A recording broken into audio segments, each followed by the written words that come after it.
கர்த்தர் நல்லவர், அவர் கிருபை என்றும் உள்ளது. ஆண்டவராகிய இயேசு கிறிஸ்துவின் நாமத்தினால் உங்கள் ஒவ்வொருவருக்கும் அன்பின் வாழ்த்துக்கள்.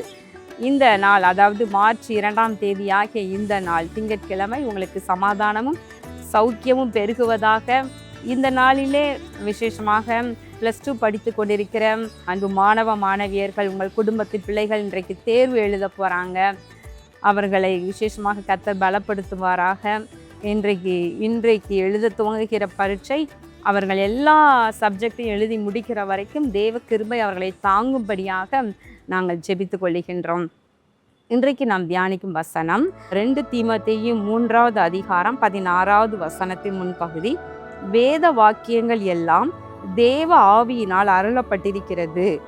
வேத வசனம் எல்லாம் தேவனுடைய ஆவியினாலே நமக்கு அருளப்பட்டிருக்கின்றது.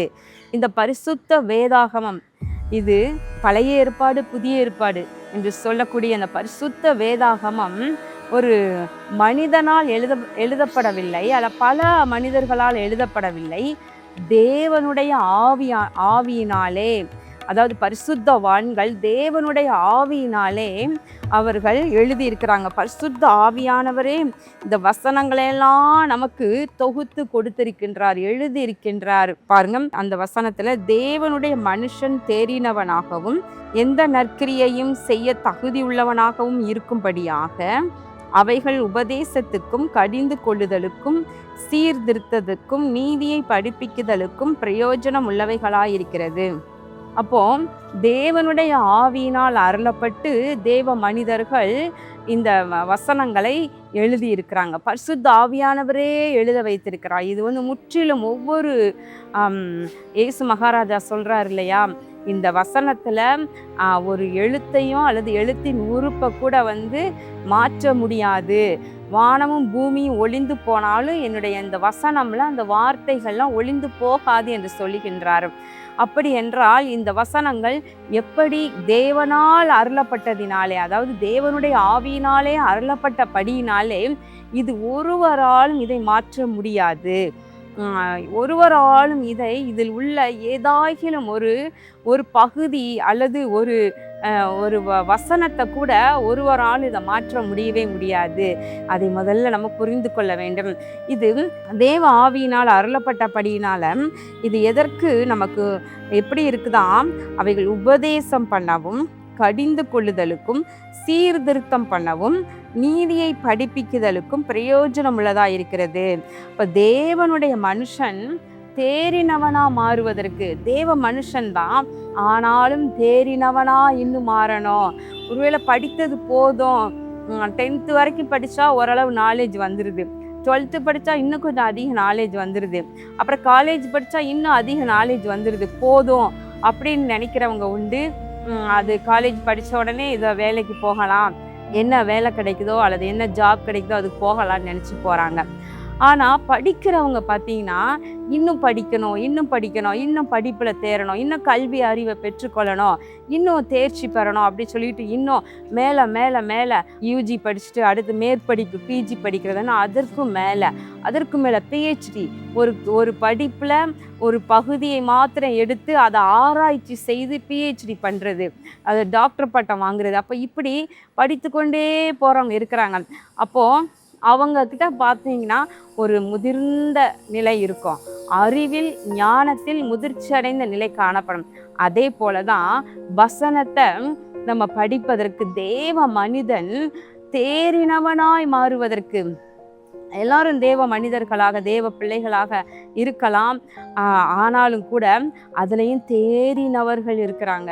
எப்படி அவங்க தேறினவங்களாக மாறுறாங்க, இன்னும் வேதத்தை படித்து ஆராய்ந்து அதில் உள்ள சத்தியத்தை பரிசுத்த தேவனுடைய ஆவியானவர் எழுதி வைத்திருக்கிறபடினால நம்ம கண்களை மூடி ஜெபம் பண்ணி, ஆவியானவரே என் மனக்கண்களை திறந்தருளும், இந்த வேதத்தில் உள்ள அதிசயங்களை பார்க்கும்படிக்கு என் மனக்கண்களை திறந்தருளும் என்று சொல்லி நம்ம ஜெபம் பண்ணி வேதத்தின் மேலே வாஞ்சியோடு இரவும் பகலும் அதில் மேலே பிரியமாயிருந்து தியானம் பண்ணும் பொழுது நம்ம அதை கற்று அதில் உள்ள ரகசியங்களை ஆழங்களை அறிந்து தேறினவர்களாக மாறி போய் விடுகின்றோம்.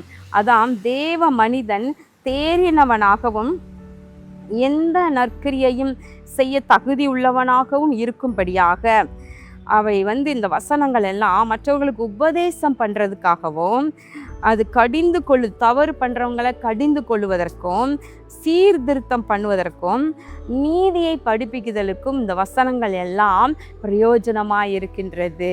பிரியமானவர்களே, அதோடு கூட கர்த்தருடைய வசனம் எப்படிப்பட்டதான்? சங்கீதம் 19 கர்த்தருடைய வேதம் குறைவற்றது, ஆத்துமாவை உயிர்ப்பிக்கிறதுமா இருக்கிறது.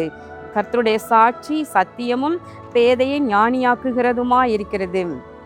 இப்படி நிறையா வேதத்தை பற்றி எவ்வளோ இது சொல்லிக்கொண்டே போகலாம். ஏசாயா 34வது அதிகாரத்தில் சொல்லப்படுது, கர்த்தருடைய புத்தகத்தில் தேடி வாசியுங்கள், இவைகளில் ஒன்றும் குறையாது, இவைகளில் ஒன்றும் ஜோடி இல்லாதிராது. அவருடைய வாய் இதை சொல்லிற்று, அவருடைய ஆவி அவைகளை சேர்க்கும். பார்த்தீங்கன்னா, வேதத்தில் ஒரு வசனத்திற்கு ஜோடியாக அதை போல ஒரு வசனம் கட்டாயம் இருக்கும் அப்படின்னு அழகா வசனம் சொல்லுது. முதல் பக்கத்துலேருந்து கடைசி பக்கம் வரைக்கும் நம்ம தேடி பார்த்தோமானால் ஒரு வசனத்திற்கு ஜோடியா இன்னொரு வசனம், அதை போலவே இன்னொரு வசனம் நிச்சயமா இன்னொரு இடத்துல இருக்கும். தேடி வாசியுங்கள் என்று சொல்லுகின்றது. அதே நேரத்தில் அவருடைய வாய் இதை சொல்லிட்டு அவருடைய ஆவி அவைகளை சேர்க்கும். அப்ப கர்த்தருடைய ஆவியானவர், பரிசுத்த ஆவியானவர் அப்படி வசனங்களை சேர்த்து அவருடைய வாய் சொல்லி எழுதப்பட்ட இந்த வசனங்கள் கர்த்தருடைய ஆவியானவர் அப்படி தொகுத்து கோர்த்து நமக்கு கொடுத்திருக்கின்றார். பிரியமானவர்களே, தேவ வசனம் எல்லாம், வேத வாக்கியங்கள் எல்லாம் தேவனுடைய ஆவியினாலே நமக்கு அருளப்பட்டிருக்கிறது. கண்களை மூடி ஜெபம் பண்ணுவோமா? எங்கள் அன்பின் பரலோக பிதாவே, இதோ இந்த நாளிலும் உம்மை நோக்கி நாங்கள் பார்க்கின்றோம். தகப்பனே, இதோ நாங்கள் தியானித்த உம்முடைய வார்த்தையின்படி கர்த்தருடைய வேதத்தில் ஆண்டவரே அப்பா, குறைவில்லாதது உம்முடைய வசனமானது, ஆத்மாவை உயிர்ப்பிக்கக்கூடியது. கர்த்தாவே, பரிசுத்த ஆவியானவரால் அந்த வாக்கியங்களெல்லாம் எங்களுக்கு அருளப்பட்டிருக்கிறது என்று நாங்கள் பார்த்தோம். இந்த வேதத்தின் மேலே நாங்கள் பிரியமாக இருக்க, நாங்கள் அதிகமாக வாசித்து தியானித்து பலப்பட கிருபை செய்தரலும். இதோ இப்பொழுதும் இந்த நாளில் ஆண்டவரே, இன்றைக்கு +2 எக்ஸாம் ஸ்டேட் போர்டு எழுத இருக்கிறாங்க. இந்த பிள்ளைகளை ஆசீர்வதிங்கப்பா. நல்ல முறையில் பரீட்சை எழுத உதவி செய்தவர்களும் வருடம் முழுவதும் படித்திருக்கிறாங்க. இந்த நாளில் அவர்கள் ஆண்டவரை, இந்த நாள் மாத்திரமல்ல, இதை தொடர்ந்து எழுத போகிற ஒவ்வொரு சப்ஜெக்ட்லையும் படித்த நல்ல ஆண்டவர் எளிதில் பதிலளிக்கக்கூடிய கேள்விகள் உடைய பிள்ளைகளுக்கு வரட்டும். நன்றாய் பரீட்சை எழுதி தேர்ச்சியடைய ஒவ்வொருவருக்கும் கிருபை செய்தரலும். இயேசு கிறிஸ்துவின் நாமத்தினாலே இந்த ஜெபத்தை ஏறெடுக்கின்றேன் நல்ல பிதாவே, ஆமேன். பிரியமானவர்களே, கடந்த சனிக்கிழமை 28ஆம் தேதி நடைபெற்ற நம்முடைய உபவாச கூட்டத்தை கர்த்தர் ஆசீர்வதித்தார். திரளான ஜனங்கள் கலந்து கொண்டார்கள். கர்த்தருடைய வல்லமை பலமாக வெளிப்பட்டது. கர்த்தருக்கே மகிமை செலுத்துகின்றோம். கர்த்தர் உங்களை ஆசீர்வதிப்பாராக. ஆமேன்.